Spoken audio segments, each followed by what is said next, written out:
Ya, Profesor Teki ini banyak menulis beberapa tulisan terkait dengan penyikapan RUU HIP ya. Di antaranya tulisan beliau itu RUU HIP mendistorsi teks dan konteks Pancasila. RUU haluan ideologi Pancasila yang sekarang ada bukan untuk membuka pintu bagi komunisme, tapi untuk menguatkan Pancasila sebagai ideologi negara. Itu bantahan dari Pak Mahfud. Makanya kemudian muncul tulisan beliau itu. Terus yang ketiga, beliau menyampaikan RUU HIP benarkah menjadikan Pancasila RIP dan mengeksiskan kembali ideologi sosialis komunis? Ini satu pertanyaan dalam tulisan beliau. Terus kemudian yang keempat, beliau juga menyampaikan bahwa RUU HIP ditolak keras karena tak memasukkan TAP MPRS larangan komunisme. Monggo Prof. Suteki bisa menyampaikan perspektif terkait dengan RUU HIP kurang lebih 20 menit ke depan, Prof. Silakan, Prof. Baik, Assalamualaikum warahmatullahi wabarakatuh. Assalamualaikum. Para alim, para ulama, kiai, para guru-guru, dan juga asatidz dan juga saudara sekalian yang saya cintai, insya Allah dimuliakan oleh Allah. Saya mengajak untuk memanjatkan puji syukur kepada Allah SWT karena pada kesempatan ini kita masih diberi nikmat oleh Allah berupa kesehatan dan juga iman dan Islam sehingga kita bisa bertemu muka meskipun dalam atau melalui webinar ini. Shalawat dan salam semoga tercurahkan kepada Nabi Muhammad SAW. Salam dan juga para pemirsa yang saya cintai. Jadi kalau kita bicara tentang apakah ada potensi RUU HIP itu seolah membangkit ideologi komunisme, itu saya mengatakan potensinya besar. Mengapa begitu? Nah, yang pertama saya ingin mengatakan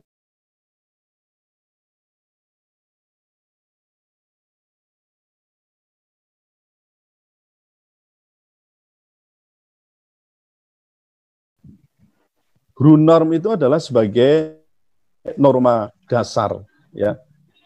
Kalau dalam teori Stephen Ball teori, dia itu berada di luar sistem hukum, tapi dia tetap melekat di atas. Jadi kalau kita gambarkan seperti piramida itu, dia berada di atas ujung dari piramid yang merupakan sistem peraturan perundang-undangan di suatu negara, termasuk di Indonesia.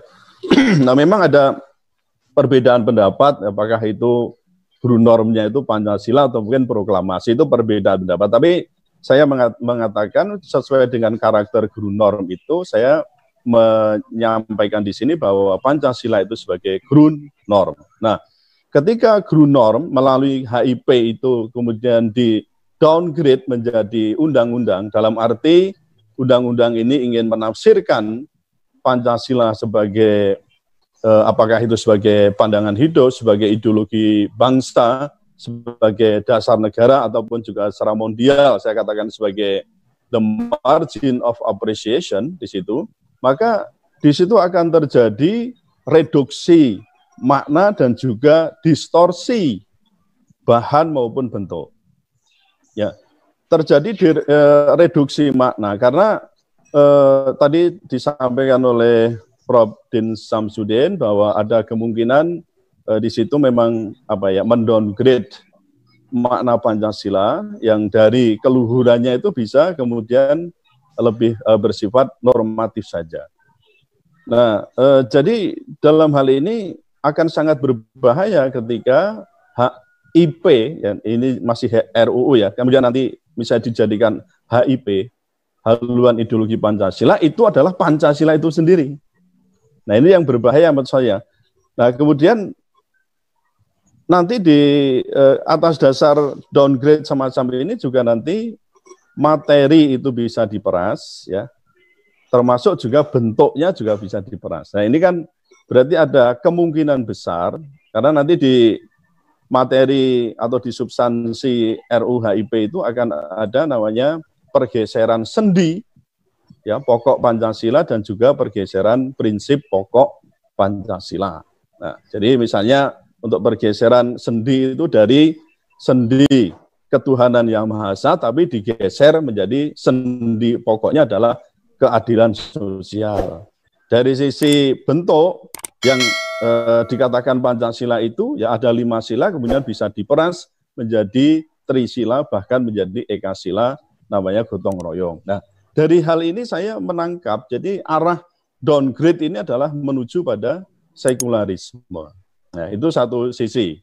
Kemudian di sisi lain, dari sisi peraturan perundang-undangan, kita bisa melihat mulai dari Undang-Undang nomor 12 tahun 2011 yang kemudian diubah juga dengan Undang-Undang nomor 15 tahun 2019 ya tentang pembentukan peraturan perundang-undangan atau istilahnya P3 gitu ya. Nah, saya melihat ada beberapa cacat ya, ada kecacatan di situ.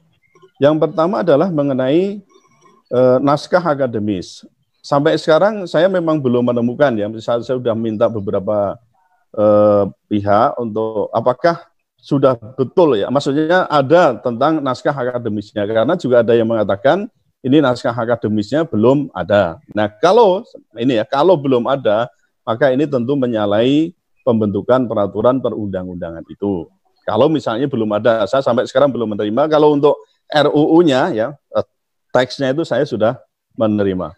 Kemudian yang kedua adalah cacat politik hukum. Nah, padahal politik hukum itu bisa dikatakan sebagai arah ya, arah kemana suatu peraturan perundang-undangan itu hendak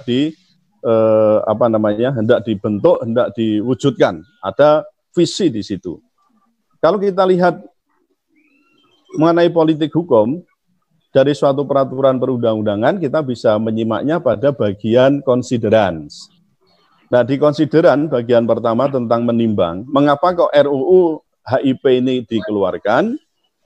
Antara lain di situ disebutkan karena ketiadaan undang-undang tentang haluan ideologi Pancasila. Nah, pertanyaan kita kan, apakah ideologi Pancasila itu perlu haluan? Nah, terlepas dari apakah Pancasila itu sebuah ideologi atau tidak ya, tapi ini faktanya disebut sebagai ideologi. Ya, karena kalau ideologi kita kaitkan dengan mabda dalam pemahaman Islam, tentu ini sangat berbeda sekali. Nah, apakah ideologi Pancasila atau Pancasila itu membutuhkan haluan? Nah, ini pertanyaan besar, karena kita pernah memiliki TAP MPR nomor 2 tahun 78, yang boleh dikatakan waktu itu juga dikatakan sebagai, ini kan tafsir ya, orde baru terhadap Pancasila. Akhirnya tahun 98, itu TAP MPR nomor 2 tahun 78 itu tentang P4, ya, pedoman penghayatan dan pengamalan Pancasila itu dihapus. Nah, sekarang ada ide untuk membuat semacam haluan lagi, apakah itu bisa dibenarkan? Misalnya. Nah, kalau kita bicara tentang ada tidaknya undang-undang, tapi peraturan perundang-undangan sebenarnya sudah ada.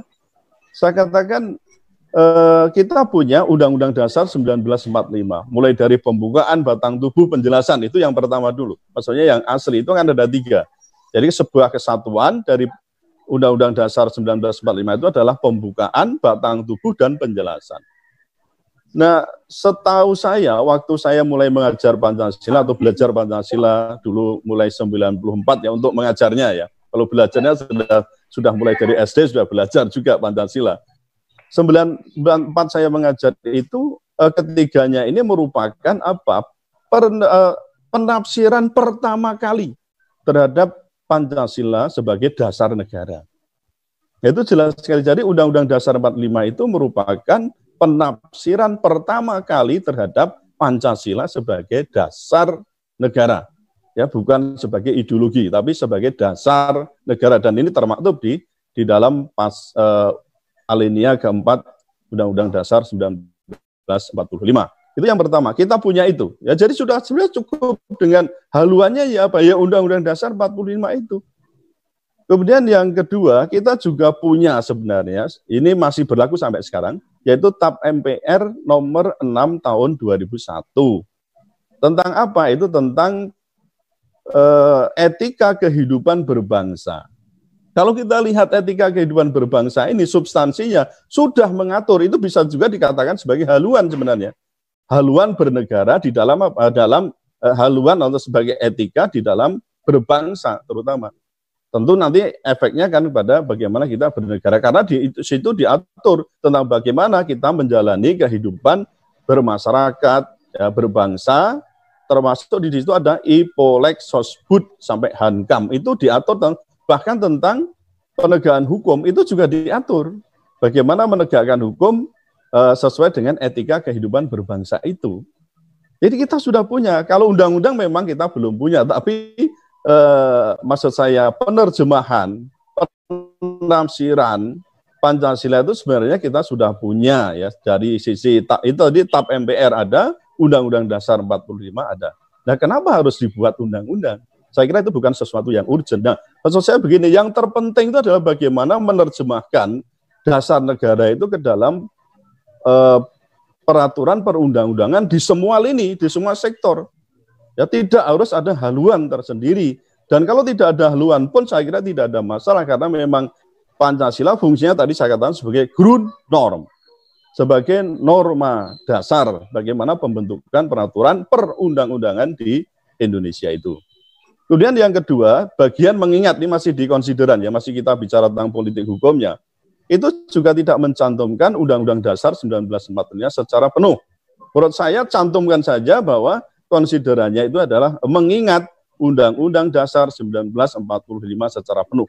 Maksud saya apa? Supaya kalau misalnya jadi undang-undang, ini tetap menjadi peraturan perundang-undangan yang berada di bawah konstitusi, berada di bawah undang-undang dasar, maksud saya. Jangan nanti ini kemudian harus menjadikan seolah-olah berada di atas, bahkan mengatasi TAP MPR, mengatasi Undang-Undang Dasar 45, ini saya kira berbahaya di sini. Karena nanti perubahan Undang-Undang Dasar 45 pun itu berarti harus menginduk kepada undang-undang tentang HIP ini. Nah, ini kan ada bahaya dari sisi peraturan perundang-undangan, ini akan terjadi namanya kontradiksi. Kemudian juga tidak mencantumkan dekret presiden ya 5 Juli 59. Nah, ini tujuannya apa? Supaya kita tahu bahwa rumusan Pancasila itu kan setelah merdeka ya, kita itu kan punya banyak. Ada rumusan menurut undang-undang, maksud saya konstitusi KRIS, ada menurut konstitusi, maksudnya Undang-Undang Dasar sementara ada, lalu di Undang-Undang Dasar 45 sendiri ada. Kemudian juga ada di Piagam Jakarta yang tadi sudah disebut oleh Prof. Din Samsudin. Dan jadi itu banyak versi. Ya, kalau banyak versi ini kita harusnya mana yang harus kita terjemahkan, nanti misalnya ini kita bikin haluan ideologi Pancasila dalam undang-undang ini. Ya berarti harus versi sebagaimana aslinya. Sebagaimana tadi disebutkan di dalam dekret presiden 5 Juli 59. Nah, itu berarti kembali kepada Undang-Undang Dasar 1945 yang tadi juga disampaikan itu tetap dijiwai oleh Piagam Jakarta. Tapi intinya Pancasila yang kita maksud di situ adalah Pancasila sebagaimana termaktub di dalam pembukaan Undang-Undang Dasar 1945 alinea keempat itu. Jadi tidak versi Soekarno, tidak versi Muhammad Jamin, tidak versi lembaga, maksudnya konstitusi yang lain. Kemudian berikutnya, yang ini sangat krusial dan banyak dibicarakan, itu adalah tidak mencantumkan atau menjadikan TAP MPRS, maksud saya nomor 25 tahun 1966. Nah, itu tentang pembubaran PKI dan larangan kegiatan dan penyebaran ideologi komunisme, marxisme, dan leninisme. Nah, kita ini ngomong tentang ideologi, kok kemudian tidak mencantumkan TAP MPR yang jelas itu mengatur ada ideologi yang terlarang. Nah, ada apa di balik itu? Berpotensikah? Ini memang sangat orang bisa bercuriga sama sekali, bisa curiga di sini akan adanya kebangkitan ideologi komunisme. Dan juga yang aneh, kalau kita lihat itu nanti ada distorsi mengenai fungsi haluan ini. Kemudian juga tadi sudah saya singgung mengenai adanya pergeseran sendi Pancasila. Ya, kalau kita ngomong Pancasila itu sendinya mana? Apakah sila pertama atau sila kelima?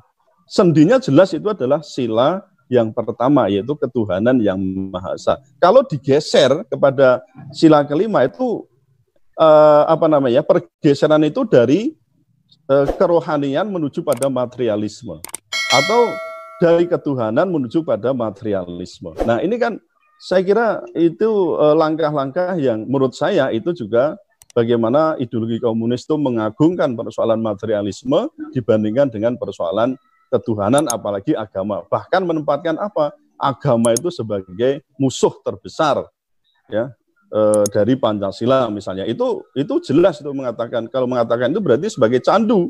Kalau agama sebagai candu, wah itu tidak lain kemana kita larinya adalah kepada ideologi komunisme. Belum lagi yang sudah saya sebut juga persoalan bagaimana prinsip pokok Pancasila itu kemudian diperas ya dari 5 sila menjadi trisila, kemudian juga menjadi ekasila. Nah, itu juga ada indikasi ya kembalinya ingin membangkitkan ideologi yang tadi saya katakan adalah ideologi komunis itu. Nah, jadi dari sisi ini berarti apa? Ada potensi besar adanya kebangkitan pada komunisme. Sehingga kita bisa lihat ini kalau kita temukan Mas dua sisi tadi antara sisi ke kanan dan sisi kiri tadi ketemulah ini RUU memang mengusung sekularisme ateis. Nah, itu jadi sekularisme komunisme itu maksud saya begitu.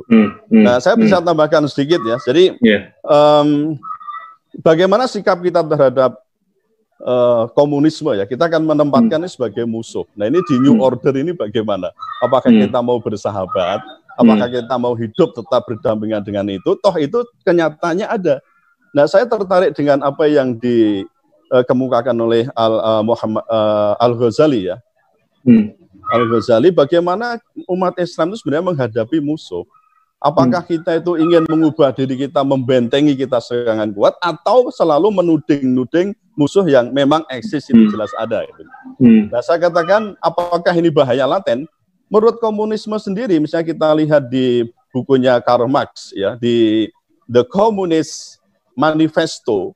Jadi orang komunis itu malu sebenarnya kalau menyembunyikan apa yang dicita-citakan.